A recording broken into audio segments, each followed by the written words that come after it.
Latar belakang munculnya ilmu kalam. Pengertian ilmu kalam, definisi dan esensi. Ilmu kalam adalah disiplin ilmu yang berfokus pada pembahasan akidah dan teologi Islam. Kata kalam secara harfiah berarti ucapan atau perkataan. Secara metodologis, ilmu ini menggunakan dalil nakli, Al-Quran dan hadis, yang diperkuat oleh dalil akli. Sering disebut juga sebagai ilmu tauhid, keesaan Allah. Ilmu usuluddin, pokok-pokok agama, atau teologi Islam.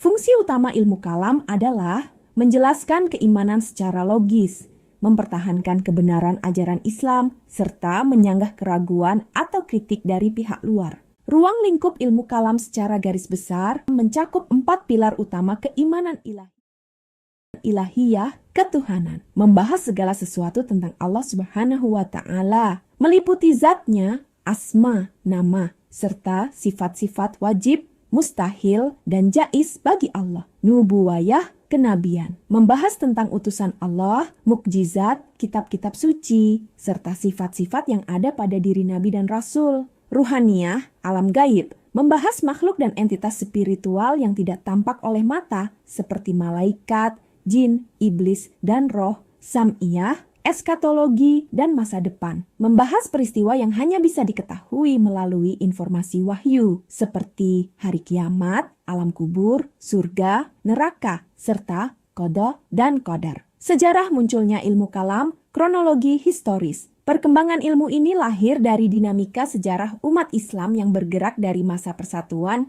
menuju masa polarisasi. 1. Masa Rasulullah Shallallahu Alaihi Wasallam. Umat Islam berada dalam satu komando.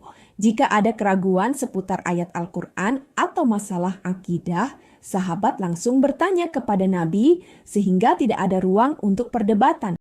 2. Wafatnya Nabi dan transisi politik. Pasca wafatnya Nabi, muncul ketegangan awal terkait siapa yang berhak memimpin umat khilafah. 3. Fase konflik, fitnah kubra. Puncak ketegangan terjadi pada masa Khalifah Utsman bin Affan dan Ali bin Abi Thalib. Perang Siffin dan peristiwa tahkim antara kubu Ali dan Muawiyah memecah umat menjadi beberapa faksi politik, Syiah dan Khawarij.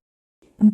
Pergeseran ke ranah akidah. Masalah politik, siapa pemimpin yang sah, kemudian bergeser menjadi masalah teologis. Muncul pertanyaan krusial, bagaimana status dosa orang yang membunuh sesama muslim dalam perang? Apakah mereka masih mukmin atau sudah kafir? Pertanyaan inilah yang melahirkan berbagai aliran kalam. Faktor-faktor pemicu. Lahirnya ilmu kalam. Kemunculan ilmu ini didorong oleh 2 faktor utama, yaitu faktor dari dalam umat Islam sendiri, internal, dan faktor dari luar, eksternal, faktor internal. 1. Konflik politik, perebutan kekuasaan yang memaksa masing-masing kelompok mencari pembenaran teologis dari ayat-ayat Al-Quran demi mendukung kubunya. 2.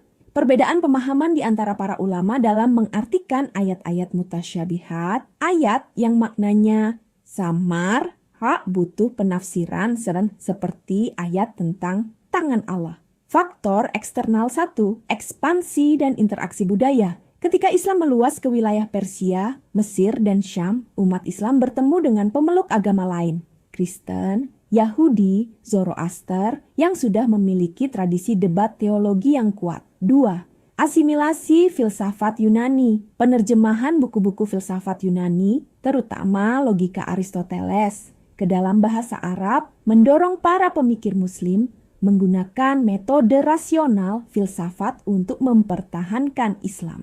3. Kebutuhan apologetik. Umat Islam memerlukan argumen yang sistematis dan logis untuk menjawab tuduhan, serangan pemikiran, dan doktrin dari luar Islam. Mengenal aliran Ahlus Sunnah wal Jamaah, Asy'ariyah.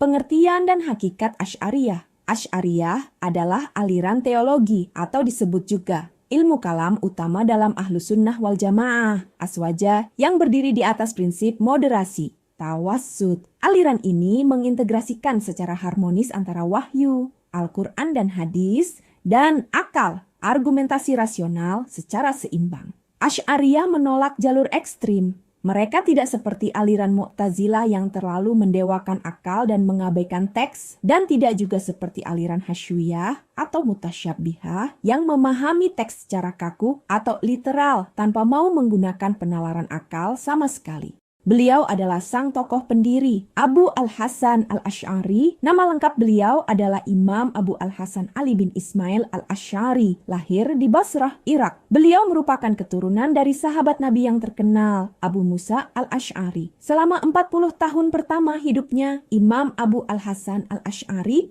adalah seorang tokoh ulama besar dari aliran Mu'tazilah. Pada suatu waktu, setelah mengalami pergolakan batin, dan melakukan kajian mendalam terhadap hadis-hadis Nabi, beliau menyadari adanya kelemahan dalam metode rasionalitas ekstrem Mu'tazilah yang membuat beliau kemudian menyatakan keluar dari Mu'tazilah di mimbar Masjid Bashrah dan merumuskan metode baru yang membela akidah berdasarkan sunnah menggunakan argumentasi logika yang matang. Mengapa Asy'ariyah menjadi paham mayoritas umat Islam? Paham Asy'ariyah bersama Al-Maturidiyah berhasil dianut oleh mayoritas mutlak, sawadul a'zam umat Islam di seluruh dunia, termasuk Indonesia, karena beberapa faktor. 1.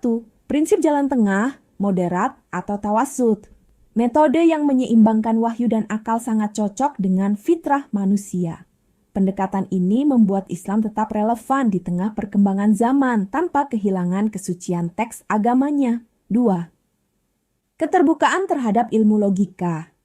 Dengan menggunakan logika atau mantik sebagai alat bantu, Asy'ariyah sangat sukses mematahkan argumen-argumen filsafat luar yang mencoba merusak akidah Islam, sehingga dipercaya oleh para ulama sedunia. 3. Diadopsi oleh mayoritas ulama mazhab fikih. Metode akidah Asy'ariyah diadopsi dan diajarkan oleh para imam madrasah fikih terbesar, terutama mazhab Syafi'i, Maliki, dan sebagian Hanafi serta Hanbali. Metodologi berpikir Asy'ariyah Al-Quran dan hadis sebagai fondasi. Kebenaran mutlak bersumber dari wahyu. Akal tidak bertugas untuk memproduksi hukum akidah baru, melainkan bertugas untuk memahami, menjelaskan, dan mempertahankan apa yang sudah tertulis di dalam wahyu. Akal digunakan untuk menafsirkan ayat-ayat yang maknanya samar agar tidak terjerumus pada pemahaman yang menyamakan Allah dengan makhluk.